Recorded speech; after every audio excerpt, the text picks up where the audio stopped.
잠언 18장 1절에서 5절까지입니다. 18장 1절로 5절 같이 읽습니다. 무리에게서 스스로 갈라지는 자는 자기 소욕을 따르는 자라.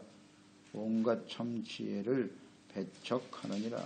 미련한 자는 명철을 기뻐하지 아니하고 자기의 의사를 드러내기만 기뻐하느니라. 악한 자가 이를 때에는 멸시도 따라오고 부끄러운 것이 이를 때에는 능욕도 함께 오느니라. 명철한 사람의 입의 말은 깊은 물과 같고 지혜의 샘은 솟구쳐 흐르는 내와 같으니라. 악인을 두둔하는 것과 재판할 때 의인을 억울하게 하는 것이 선하지 아니하니라. 아멘. 함께 살아가는 지혜.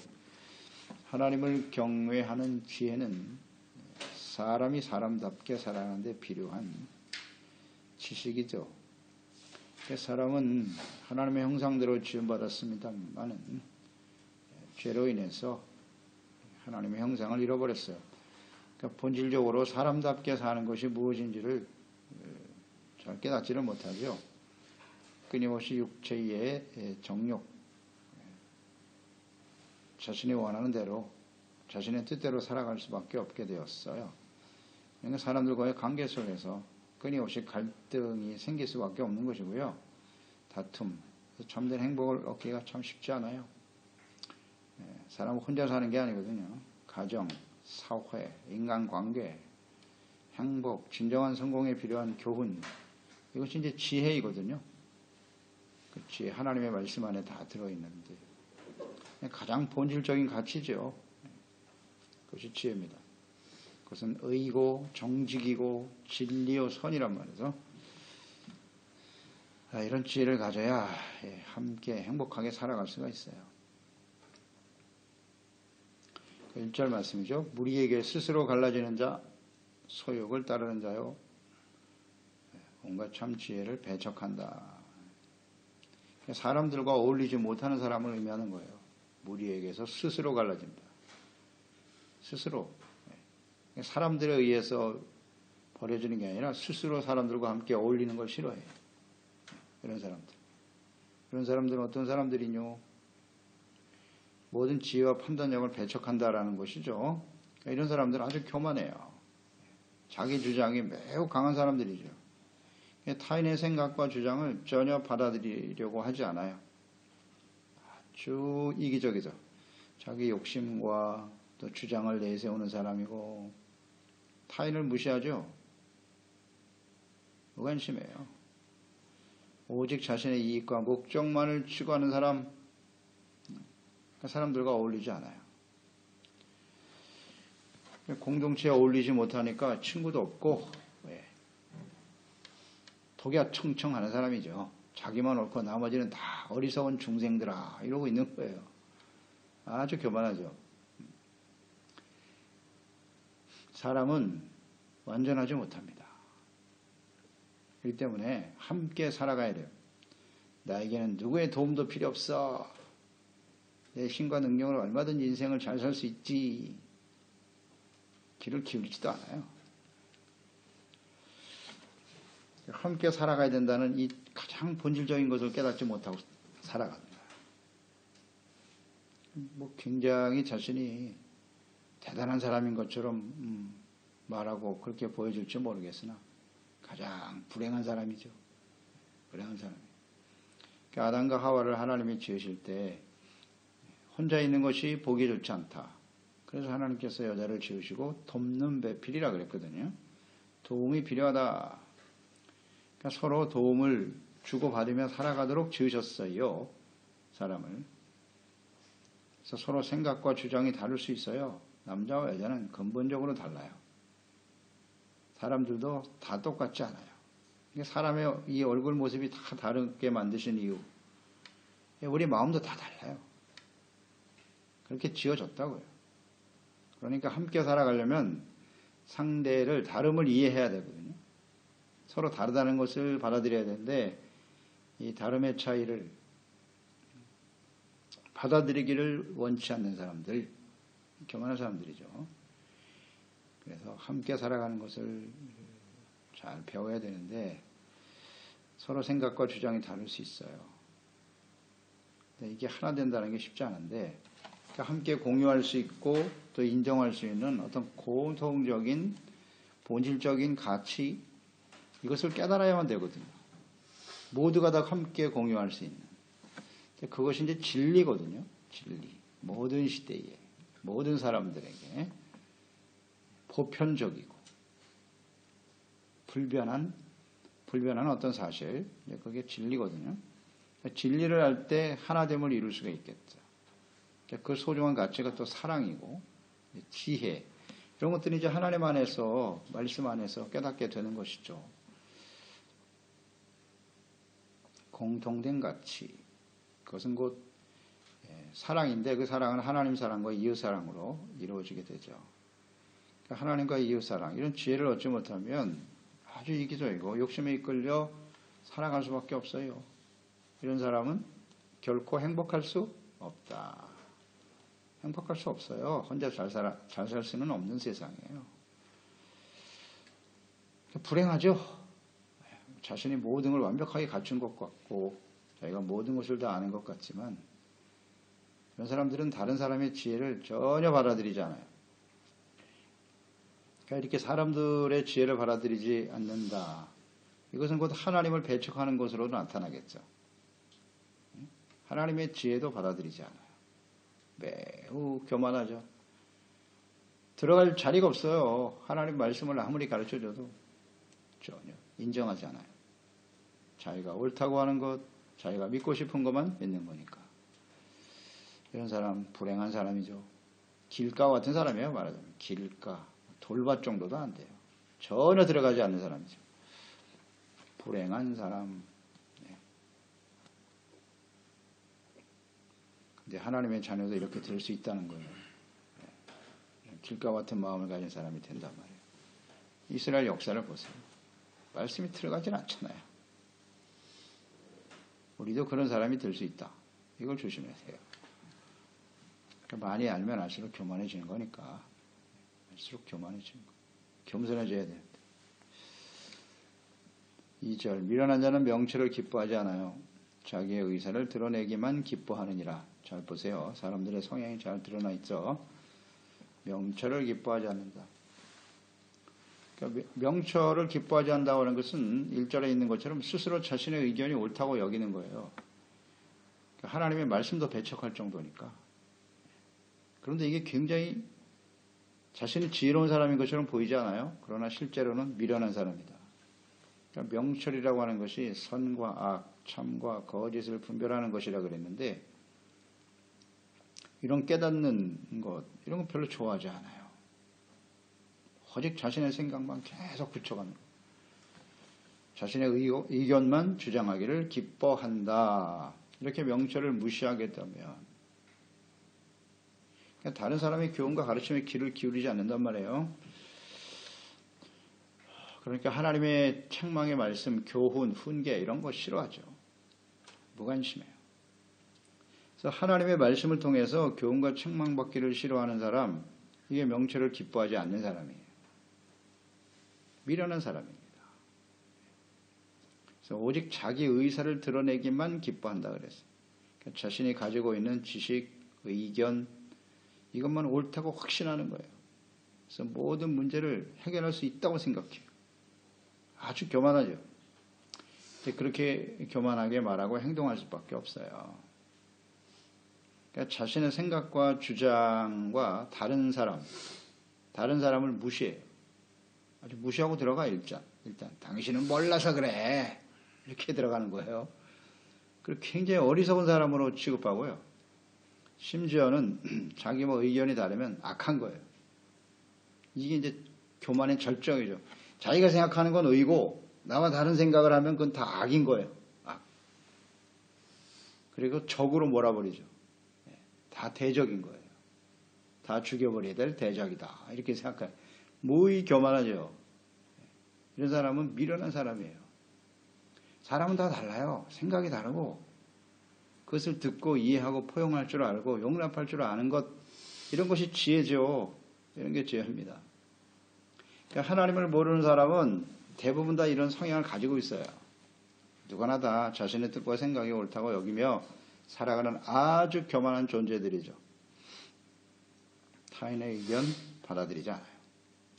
우리 그리스도인들은, 지혜를 얻은 사람들은 자신의 의사, 자신의 생각, 뜻 이런 것보다는 하나님의 말씀과 뜻이 더 중요한 것이죠. 하나님의 말씀과 뜻. 하나님은 뭐라고 말씀하시는가? 하나님의 뜻은 어떠하지? 거기에 순응하고 따르는 거죠.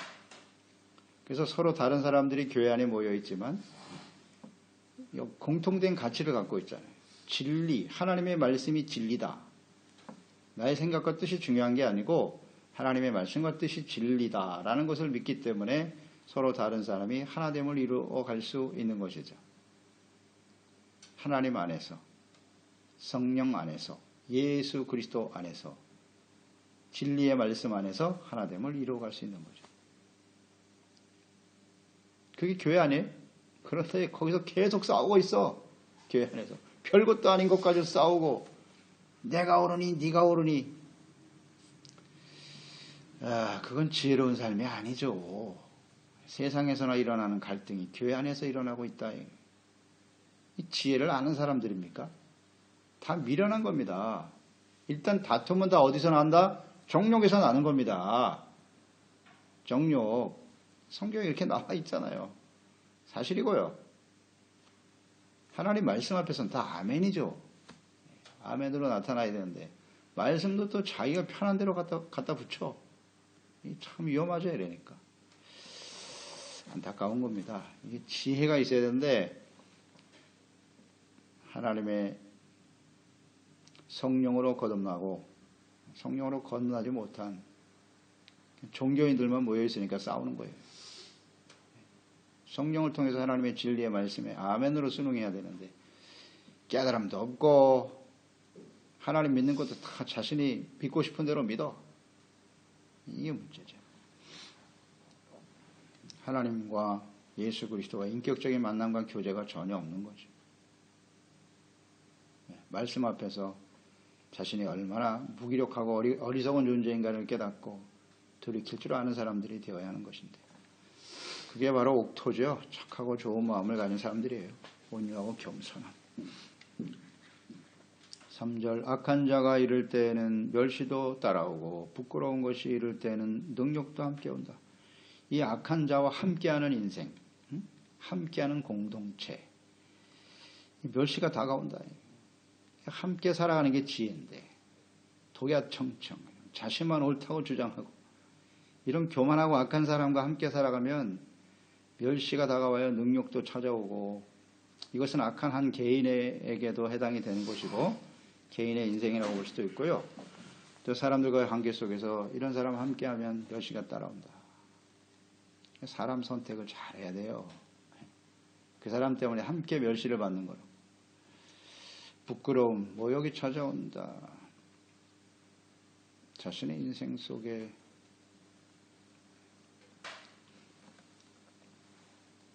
공동체죠. 가정과 교회, 사회, 나라 여기 악한 자가 있으면요 멸시를 당하게 돼요. 이건 뭐 절대 진리입니다. 하나님께서 구원하신 백성들에게 그 백성들조차도 악한 자가 되면 이런 멸시를 받게 되는 거예요. 그래서 하나님이 그렇게 되지 않도록 하기 위하여 애굽에서 구원받은 하나님의 백성들에게 가장 먼저 가나안 땅에 들어가기 전에 율법을 주신 거죠. 악을 버리라는 겁니다. 악한 자가 되면 멸시와 조롱을 당하게 된다. 하나님의 말씀과 뜻을 따르지 않는 자들, 이게 하나님 멸시하는 자인데 그것이 그대로 다가와요. 하나님을 멸시하면, 악을 선택하면 멸시가 따라온다. 민수기 14장 11절에 보면 여호와께서 모세에게 이르시되 이 백성이 어느 때까지 나를 멸시하겠느냐? 내가 그들 중에 많은 이적을 행하였으나 어느 때까지 나를 믿지 않겠느냐? 민수기 14장. 가나안 땅에 정탐꾼 보내놨더니 10명이 돌아와서 못 들어간다고. 우리는 갈 수 없다고. 하나님과 말씀을 전혀 믿지 않아요. 하나님을 믿지 않는 게 뭐다? 하나님을 멸시하는 겁니다. 그래서 모든 백성들이 그 10명의 보고를 듣고 그냥 탄식하며 울며 난리가 났잖아요. 모세 같은 사람 걷어치우고 다시 애굽으로 돌아가자고. 왜 우리가 여기서 죽어야 되냐. 와, 심각하죠. 그래서 14장 23절에 내가 그들의 조상들에게 맹세한 땅을 결탄코 그들은 보지 못할 거야. 또 나를 멸시하는 사람은 한 사람도 그것을 보지 못하리라. 하나님을 멸시하니까 그들도 역시 멸시가 찾아와서 이방인들에게 짓밟히고 들어가지도 못하고 가나안 땅에서 광야에서 다 죽었죠. 생각해 보세요. 오늘 이 시대에 공동체인 하나님의 공동체인 교회가 사람들로부터 멸시를 받는다. 개인으로 적용시켜 보세요. 개인이 사람들로부터 멸시와 조롱을 당해요. 왜 그럴까요? 세상이 악한 건 사실이죠. 우리가 악한 자라고 그랬잖아요. 악한 자에게 멸시가 따라온다고요. 의로운 사람들에게는 핍박이 다가와요. 핍박과 멸시의 차이를 아시겠죠? 네, 세상은 악하니까 의로운 사람 별로 안 좋아하거든요. 그래서 박해는 받을 수 있어요. 그런데 오늘날 교회와 그리스도인들이 당하는 게 박해일까요? 멸시일까요? 이걸 분별 못해. 이거를 멸시를 당하고 있어요. 왜 그렇다고요? 악한 자니까. 이스라엘 보세요. 하나님의 백성들을, 그들이 택한 하나님의 백성들이긴 하나 이스라엘 역사를 보십시오. 그들이 하나님의 말씀을 버리고 악을 행할 때 주변 나라들로부터 얼마나 멸시와 조롱을 당했는지. 교훈을 얻지를 못해요. 예수님을 십자가에 못 박아버린 유대인들, 바리새인들 보세요. 그것이 대단한 의라고 주장했잖아요. 저 같은 죄인을 죽여야 된다고. 역사적으로 어떻게 됐죠? 멸시와 능욕을 당하잖아요. 이런 건 절대 진리입니다. 하나님의 백성들도 이렇다는 것을 성경이 우리에게 가르쳐주고 있잖아요. 악한 자, 멸시. 근데 오늘날 그리스도인들이, 성도들이 그 길을 따르고 있지 않습니까? 그리고 멸시와 조롱을 당하면서 자기가 악한 자라는 사실을 인정하지 않죠. 인정하지 않고 우리는 핍박을 당하고 있는 거야. 억울하게 박해를 당하고 있다고요. 왜 거짓말하지? 분별력이 없는 거예요. 악을 행하고 있으면서 그게 부끄러운 줄 모르고. 이런 일들이 만천하에 다 드러나고 있으니 옛날엔 숨겨졌지만 요즘은 안 그렇거든요. 바로 드러납니다. 그러고도 전혀 죄의식이 없어. 나는 지금 박해를 받고 있는 겁니다. 이건 진짜 거짓말이죠. 그런 말 하는 사람은 어떻게 된다? 불과 유황 속에 떨어진다고 분명히 성경에 말씀하고 있는데, 그런 생각을 하면 그렇게 함부로 행하겠습니까? 악한 자가 멸시와 능욕을 당하는 겁니다. 박해와 능욕, 멸시를 구분할 줄 알아야 됩니다. 그런 게 총명이죠. 명철이죠. 그런 게 구분이 안 돼. 종교적인 모습을 가지고 있고 하나님의 말씀을 안다고 하는데 그게 정리가 안 돼. 솔로몬이 좋은 예이고요. 그렇게 될 수 있다라는 것을 잘 생각해야 합니다. 악을 버려야죠. 빨리. 4절 명철한 사람의 입의 말은 깊은 물과 같고 지혜의 샘은 솟구쳐 흐르는 데와 같다. 명철한 사람, 지혜의 샘, 명철한 사람의 말이죠. 말. 지혜의 샘이다. 깊은 물 흐르는 시내와 같다. 샘은 계속 솟구쳐 흐르잖아요. 흐르는 시내와 같죠. 이것은 곧 생명을 말하는 거죠. 생명과 번성, 형통. 생명력이 넘쳐 흐르는 거예요. 명철한 사람의 입의 말은 사람을 살린단 말이에요. 살리죠. 선과 의에 대해서 말하고 죄를 버리고 훈계와 책망의 말씀으로 나타날 것이고, 그래서 죄를 버리고 의의 길을 따르게 하고 어둠을 버리고 빛의 길을 가게 하고, 그래서 생명을 준단 말이죠. 그런데 흐르지 않는 물, 썩는 겁니다. 그거 부패하는 겁니다. 그러니까 이게 1절, 2절에 나와 있는 사람이죠. 그저 자신의 생각만 옳다고 계속 주장하는 거야, 그냥. 자기가 완벽한 사람인 것처럼. 이 썩는 거죠. 이런 건 반드시 썩죠. 하나님의 말씀을 받아들이고 잘못된 것은 내어보내고 계속 흘러야 될 거 아니에요, 이렇게. 그게 하나님 말씀을 듣는 사람의 참된 그리스도인의 모습 아니에요? 나의 생각이 잘못될 수 있구나. 하나님 말씀 앞에서. 버리고. 계속 받아들이고, 하나님 말씀을. 근데 이런 과정이 딱 닫혀버리면 하나님 말씀을 듣지 않아요. 지혜의 말을 들어야 되는데, 지혜의 말씀을. 그게 딱 차단돼 있어요. 교회 나와서 말씀을 듣는데도 딱 차단시켜버려요. 이건 내 뜻과 달라. 딱 차단시켜. 썩는 겁니다. 썩는 거예요.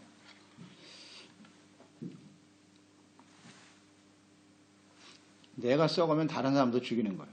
그런 사람이 가정에 있으면 가정이 멸시를 당하는 거예요. 멸시.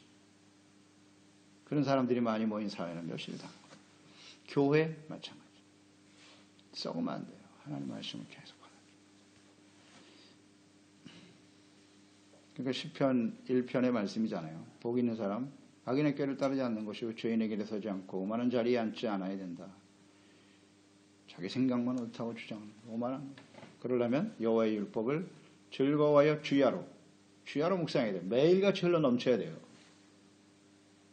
잘 생각해 보세요. 하나님의 말씀을 그저 일주일에 한 번 정도, 가끔가다 한 번씩 어떻게 되겠습니까? 당연히 부패할 수밖에 없겠죠. 매일같이 하나님의 말씀을 듣고 흘려보내야 되는데 그게 잘 안 된단 말이에요. 너무 간단한 진리인데. 그런 사람은 3절. 그는 시냇가에 심은 나무가 철을 따라 열매를 맺으며 이사이가 말하지 아니한 같으니 그가 하는 모든 일이 형통하게 될 것이다. 시내 흘러냅니다. 시내는 절대로 고이지 않잖아요. 계속 흘러내는 거예요. 그래야 생명을 살리는 건데 오늘날 교회 그리스도인들이요, 지혜와 명철을 버렸어요. 받아들이지 않아요. 이게 심각한 거예요. 5절. 악인을 두둔하는 것과 재판할 때 의인을 억울하게 하는 것이 선하지 않다. 선하지 않다는 건 악이라는 거죠. 하나님이 제일 싫어하시는 거예요. 미워하신다 그랬죠. 재판할 때 악인을 두둔하고, 여기에 또 헛된 증인이 되기도 하죠. 악한 자를 두둔하면서 사실이 아니라고 돈 받고 뇌물 받고 이런 짓을 하는 거예요. 위증. 의인을 억울하게 모함하기도 하고 죄가 없는 사람을 또 악한 자라고 모함하기도 하고 이런 일이 비를 빚어야죠, 이 세상. 레위기 19장 15절 너희는 재판할 때 불의를 행하지 말아라. 가난한 자의 편을 들지 말며 또 세력 있는 자라고 두둔하지도 말고 공의로 사람을 재판할 것이니라. 공의. 그러니까 하나님이 없는 세상에서 이 공의로운 재판이 이루어진다고 하는 것은 기대하기가 어렵죠. 기대하기 어렵습니다. 다 힘있고 권력 있는 사람 편에 설 수밖에 없는 것이고, 힘없는 사람들은 의로운 사람도 악인이 되는 거고, 그게 세상이에요. 어쩔 수 없어요. 이제 그렇게 계속 쌓여가면 그런 사회와 국가는 하나님의 공의가 나타나겠죠. 반드시. 그러니까 우리 개인의 삶도 이렇게 악한 자의 길에 함께 동조하면 안 돼요. 세상은 그렇거든요. 세상은 그래요. 절대 공의롭지 못해요. 다만 우리는 분별력을 가지고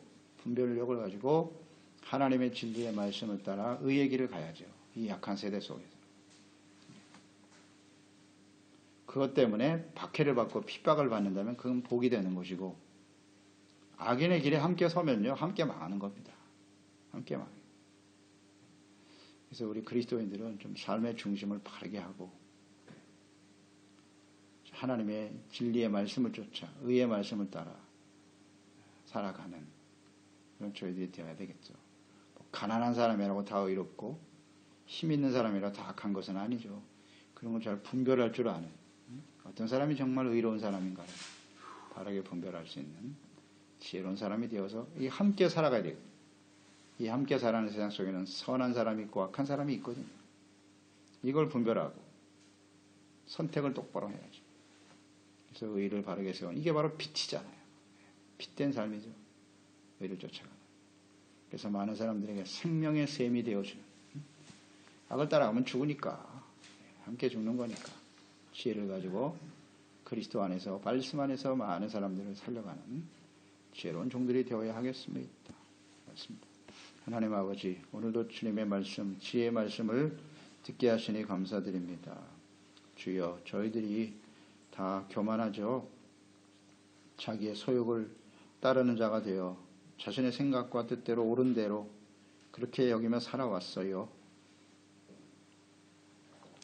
이런 어리석은 저희들 가운데 예수님 찾아오시고 또 진리의 말씀을 우리가 듣게 하셔서 하나님 앞에서 겸손해지게 하심을 감사합니다. 우리는 완전하지 못하고요. 우리 스스로 누구의 도움도 없이 나 혼자 살아갈 수 있는 세상은 아니에요. 함께 서로 의지하고 도움을 받고 또 우리의 잘못된 것은 교훈과 책망을 받으면서 함께 성장해 가는 것이죠.